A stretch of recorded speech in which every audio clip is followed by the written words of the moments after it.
My favourite song of mine, I think, is a song called Same Mistake. And it's just really fun to perform. It's really from the heart, and I think songs are supposed to be about, well, it's when you look in the mirror and you can't lie to yourself when you confront yourself, and it's saying that, I make mistakes and I don't always learn from them, is what the song's about. And I think musically I love it. And also, I wrote the video with an amazing director, and it's my favourite video I've ever done as well.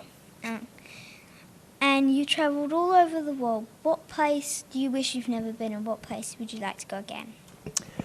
The best concert I've ever had is in a place called Beirut in Lebanon. And that, I suppose, you might have heard of Israel in the news. You might have heard of Israel and Palestine. They're two countries that are always fighting, or two states that are always fighting. And north of them is a place called Beirut, and it's where Muslims and Christians and Jews all live together. And so you'd think that it will, erupt, but actually when you meet the people in that environment, in a concert where they all come together, when our newspapers are all talking about the differences between men and women and different religions and different sexualities and different religions, this is a place where they're all in the same room and there are all these differences, and yet they all that moment, they see the similarities between humans. And for me, that's the most magical thing to witness. As well as that, it's in a really nice location on the Mediterranean Sea, and the buildings are pretty cool, so I think that's a really great place, Beirut.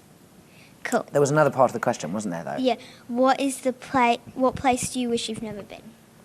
I have never performed in India. I've been on a one-week holiday there, but I've never performed in there, and so I'd love to get there at some stage. Are you going to write another album? Well, this is my fourth album, and so it took me a year to do this album. I went back to Los Angeles to find the man who recorded my first album. And he and I spent a year making this. So I've been locked away in a studio for a year. I've just been released and allowed out to come and meet you, and it's been and so that for me is a relief to be able to talk to a normal human being outside the studio. And I'm on a tour that will take me 1 year around the world. After that tour, my record label will probably want me to go and record, but I think I'll probably first want to go home and at least wash my clothes because they smell. Okay. How long does it take you to make an album?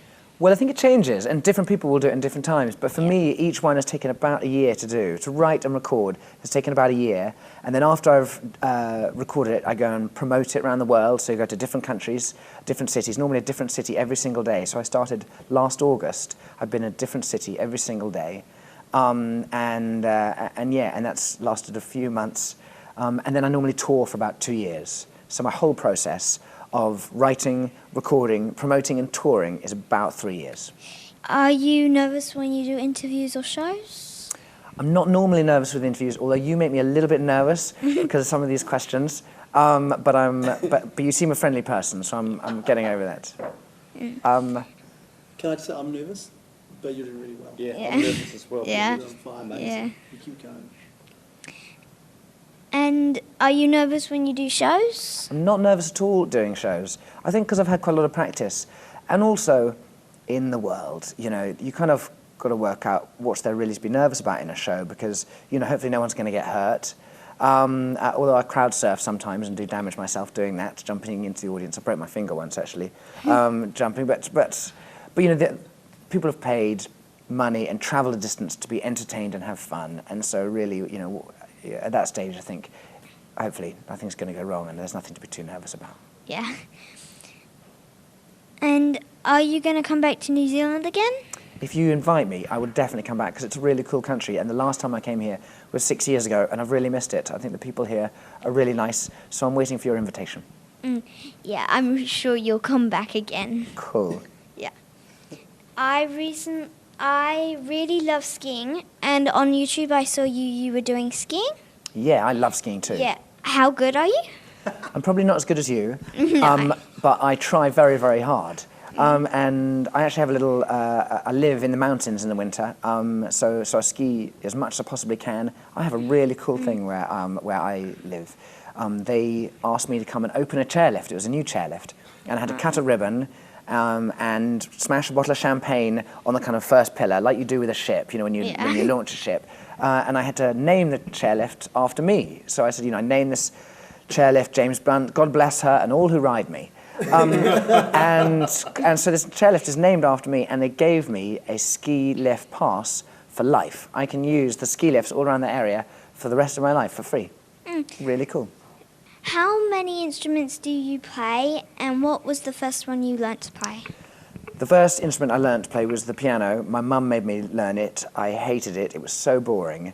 And you can't really play any of the things that you're taught if you're taught formally. I was taught like this, classical music, like Mozart's sonata in F sharp minor. You can't play that to your friends. It's really boring. But then I learned the guitar, and that was fun because I could learn a few chords and play what I heard on the radio, and that's what made me decide to be a musician. And so now I play anything really that looks like a piano, any kind of keyboard, and anything that looks a bit like a guitar, whether it be a big guitar or a small guitar like this one. Mr. Blunt, if you don't mind. And I prefer playing guitars like this because it makes me look bigger. Yeah.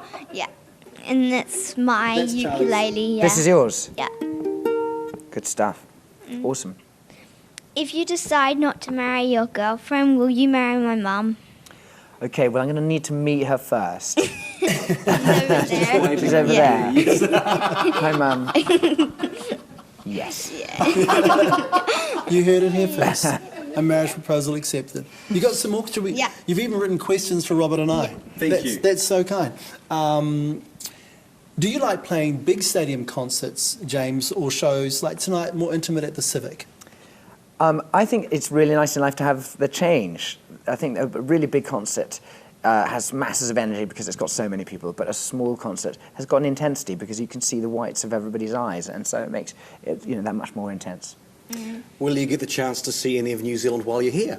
Very little time, and sadly, I've seen the cities, Wellington last night, Auckland today. They're amazing. The thing I've never seen in New Zealand is the countryside, which I think is probably one of the most beautiful countrysides in the world, and I'm really sad not to have seen it. My friend is in a band, this guy here. Don't give me that look, that's okay. Just saying, next time you come back, how do you choose your support act? Because he's quite good. What normally happens is I'm given a list by my management of support acts and go through them and yeah, come on, next time I'm definitely game. Or maybe I'll come out as your support. Yes, it could work like that. Perhaps not. But Charlie, why don't we give you the last question? Any more questions on us? One last question there for James. Do you always travel with the same band? I do on the whole. And these guys have been with me for about 10 years. And for me, I think that's what makes the experience really good fun because I'm playing the same songs every night on the same stage, but these guys are my friends, and we travel and we sleep on a tour bus most of the time, 12 of us in one tight-knit little bus with bunks, and those guys have been absolutely amazing to live with. They make the experience really fun. Well, James Blunt, thank you so much for your time, and Charlie, thank you for your amazing questions. You were brilliant. Thank you. I think if I'm going to rate you three as interviewees, Sure. I think could do better. Yes. Keep trying. Thank you. I think you're coming on strong as well, and you're a proper pro. Thanks. that's the thing. You've been interviewed by Oprah, haven't you? I have, How yeah. do you compare? I know. Well, there's a freshness, Yes. a fresh to Charlie's approach, Questions, you see. which I enjoyed very much. Thanks Thank for you, thanks for Charlie. interviewing me.